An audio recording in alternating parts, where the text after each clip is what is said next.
Mira Khan stared at her reflection with the kind of honesty most people avoided. Her hair was a wild, frizzy bun that looked like she'd wrestled with it and lost. Her sweater, an old oversized gray thing, was stretched at the sleeves and had a tiny paint stain near the collar. Her jeans were loose, shapeless, and comfortable enough to sleep in. Thick round glasses hid half her face, and she had purposely skipped makeup. Perfect, she thought, exactly the look she needed for a blind date she did not want. Her best friend Zara leaned against the bedroom door with a horrified expression. "You're not serious, Mira. You look like an intern who got fired and slept in a bus station." "That's the goal," Mira shrugged, completely unfazed. "If he's superficial, he'll run. Saves both of us time." Zara threw her hands in the air. "But what if he's actually nice? Then he won't care." Mira grabbed her small bag. "Either way, I'm not breaking my back trying to impress someone I don't even know." Zara muttered something dramatic about wasted potential, but Mira only laughed. She wasn't insecure. She wasn't ashamed of her looks. But she also didn't see why she should dress up for a man she'd never met, especially one chosen by Zara through a cousin's friend's brother. Blind dates, in her experience, were usually awkward, disappointing, or both.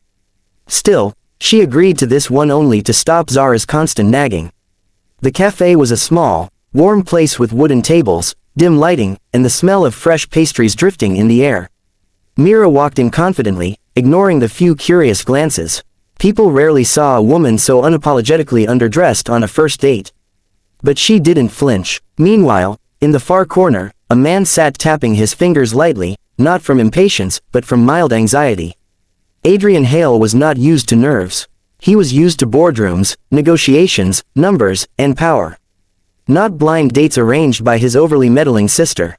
He wore simple dark clothes, neat black jeans, a charcoal sweater, and a wristwatch worth more than the cafe. Yet he still looked ordinary. And ordinary was exactly what he wanted tonight. He kept his identity hidden, not out of shame, but out of exhaustion. Too many people saw only his bank account. Too many women changed their entire personalities the moment they found out who he really was. He was tired, lonely. Then Mira walked in. Adrian looked up, expecting someone polished, elegant, eager to impress. Instead, he found her. An adorably messy bun, a sweater big enough to hide in, jeans that seemed allergic to fashion, glasses that didn't match her face at all. But she walked like she owned herself. And she wasn't pretending to be anything she wasn't. Adrian blinked, stunned by how refreshing that felt. Mira spotted him, waved awkwardly, and approached. "Hi," she said, offering a crooked grin. "I'm Mira, the disaster Zara warned you about." Adrian laughed, genuinely, warmly, the kind of laugh that spilled out before he could stop it. "I'm Adrian," he replied. "The, allegedly normal guy." Mira sat down, crossing her arms on the table, her posture relaxed, unafraid. "So," she began, "on a scale of 1 to 10, how much are you regretting this already?" He smiled. 0. Maybe negative numbers. She blinked, surprised. Most people didn't appreciate sarcasm right off the bat. But he seemed comfortable, too comfortable. "Be honest," she insisted. "You thought Zara was exaggerating when she said I don't dress up." "I think," Adrian said slowly, "that you look like someone who isn't trying to sell anything. And that's rare." Her brows lifted behind her glasses. "Is that a compliment?" "Yes." "Wow." Mira chuckled. "I don't know what to do with that." Her awkward humor made his chest warm unexpectedly. They talked, and talked, and talked. Not about shallow topics. Not about Zara or work or weather. They talked about books they loved, food they hated, dreams they'd abandoned, embarrassing memories they should have forgotten but couldn't. And during every story, Mira was fully herself, animated, expressive, honest. No pretense, no act, no fake flirting. Adrian felt something shift inside him. Something he hadn't felt in years. Interest, connection, a spark of something real. She didn't ask about his job or his income, not once. She didn't push, didn't pry, didn't perform. And for Adrian Hale, who lived in a world where everyone wanted something from him, that was intoxicating. At one point, she adjusted her glasses and said, "I know I'm not really date material." "Who told you that?" Adrian asked, frowning. She shrugged, unfazed. "People see how I dress and assume I'm either lazy or unbothered. But honestly, I just don't see the point of pretending. And I'm grateful you didn't," he said softly, surprising even himself with the sincerity in his voice. She blushed, almost imperceptibly, and changed the topic. After 2 hours, the waitress approached their table. "We're closing soon," she said gently. "Oh," Mira stood quickly. "I didn't realize it got so late. Time goes fast around you," Adrian said before he could stop himself. Her breath caught, but she hid it with a small shrug. "This was actually nice." "Actually," he teased. "Well, your bar was low." She grinned. "Blind dates are usually awful. You were surprisingly tolerable." Adrian burst into laughter again, something he hadn't done this freely in a long time. Mira picked up her bag. "Anyway, I know I'm not really your type, so." "Don't say that," he interrupted sharply. She blinked. "Why not?" "Because you don't know what my type is." She didn't reply. She only looked away, whispering a soft, "Right." Then she gave a small wave and walked toward the exit. Adrian watched her leave, feeling the strangest urge to run after her. Not because she slipped away, but because something inside him had already begun reaching for her. He didn't just want to see her again. He needed to. And as the door closed behind her, Adrian Hale, billionaire, visionary, untouchable, felt his heart do something extraordinary. Fall. Adrian had spent years navigating business empires, negotiating with ruthless executives, and making decisions worth billions. Yet nothing felt as nerve-wracking as waiting for Mira to text back after their first date. He sent a message that night. "Adrian, I had a great time. Can I see you again?" Mira read it within minutes but didn't reply until the next morning. "Mira, maybe, if you're sure you weren't just being polite." He smiled at the screen. She had no idea how genuine he had been. "Adrian, very sure." And so their second date happened. Then a third. Then a fourth. Each time, Adrian's feelings deepened. Mira was naturally witty, thoughtful, observant, and caring in small, quiet ways she didn't even realize. She listened without pretending. She laughed with her whole heart. She asked questions because she wanted to know, not because she wanted to impress. But she also kept her guard up when it came to herself. Adrian sensed the wall she had built, not against him specifically, but against the world. She had grown up hearing she wasn't elegant enough, charming enough, fashionable enough. That she blended in too well. That she should try harder to stand out. But Adrian loved the very things others criticized. Every time she pushed her messy hair behind her ear, every time she scrunched her nose while thinking, every time she made a sarcastic comment then tried to hide her smile, he felt something inside him pull closer to her. But he didn't tell her who he was. Not yet. He feared breaking whatever fragile thing was growing between them.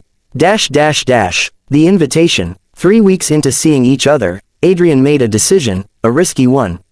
He wanted Mira to come to the annual Hale Foundation Art Gala. A charity event. Nothing crazy, but also, not exactly small. He invited her over the phone. "It's a simple event," he said, keeping his tone casual.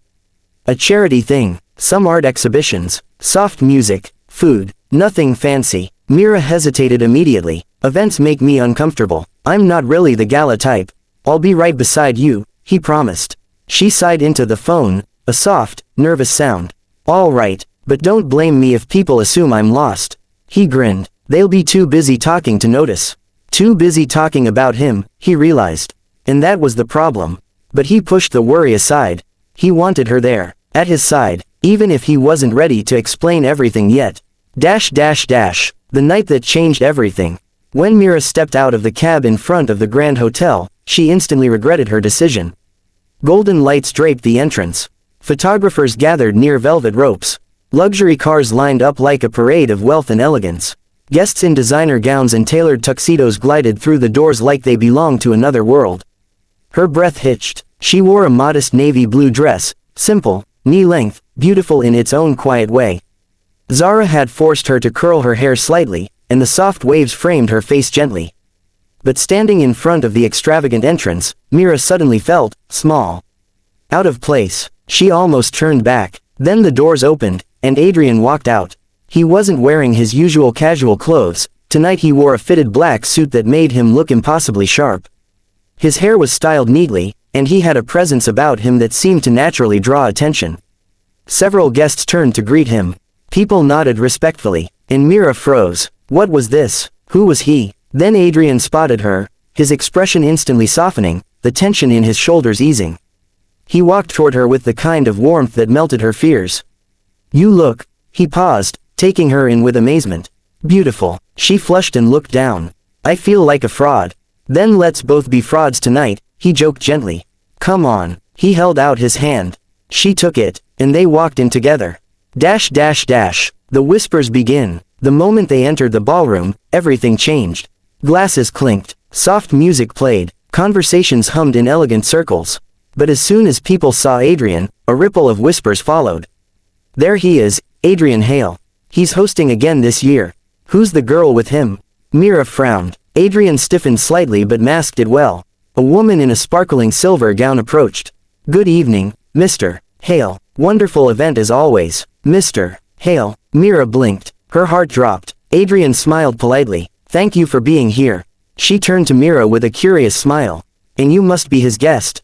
Mira managed a nod despite the confusion layering her thoughts. As the woman walked away, Mira grabbed Adrian's arm. "Why did she call you Mr. Hale?" Adrian exhaled slowly. The moment he had been avoiding was finally here. "Mira, let's find a quieter place." But before he could guide her away, an older man in a tuxedo approached with a booming voice. "Adrian, fantastic auction tonight. The foundation will break records." "Thank you," Adrian replied. "I'm glad to hear that." The man looked at Mira. "And who is this lovely woman? You never bring dates to these events." Mira felt heat rush up her neck. I'm just. She's with me," Adrian said firmly. The man's brows rose in surprise before he smiled politely and walked off. Mira turned to Adrian, her voice trembling. "Foundation, auction, what is happening?" Adrian looked into her eyes, remorse shining in them. "I should have told you earlier." "Told me what?" He hesitated only a moment before speaking the truth. "My full name is Adrian Hale. I'm the CEO of Hale Enterprises. And, also the primary sponsor of this event." The room spun. Her breath grew shallow. "CEO," she whispered. "As in, Billionaire CEO." "Yes." Mira stepped back. "You lied to me." "I didn't lie," he said quickly. "I just didn't tell you who I was yet." "That's the same thing." "No," Adrian insisted softly. "I needed you to know me before you knew my world." Mira shook her head, hurt carving into her chest. "Why didn't you trust me?" "It wasn't about trust," he said quietly. "It was fear. Every time someone finds out who I am, they change. I didn't want that to happen with you." "I wouldn't have changed," she snapped, voice cracking. "Then tell me the truth," he said, stepping closer. "If I had told you I was a billionaire on our first date, would you have stayed?" Silence. Painful, undeniable silence. Because the truth was clear. "No," she whispered. "I wouldn't have." Adrian's expression softened with sadness, not anger, not pride. "That's why I waited," he said. Mira swallowed hard. Emotions tangled violently inside her. Hurt, confusion, fear, affection. "I came here thinking you were ordinary," she whispered. "I'm still the same man who laughed at your jokes, Mira." "But you're not," she cried. "You're someone people stare at. Someone people whisper about. Someone who hosts events like this. And I don't fit here." He reached for her hand, gently, carefully. "You fit anywhere I am," he said softly. "And I don't want a perfectly dressed woman at my side. I want the woman who walked into that cafe in an ugly sweater and made me fall for her." Her heart stuttered. A tear slipped down her cheek. Adrian brushed it away with his thumb, slowly, tenderly. "Mira, I'm asking you, please.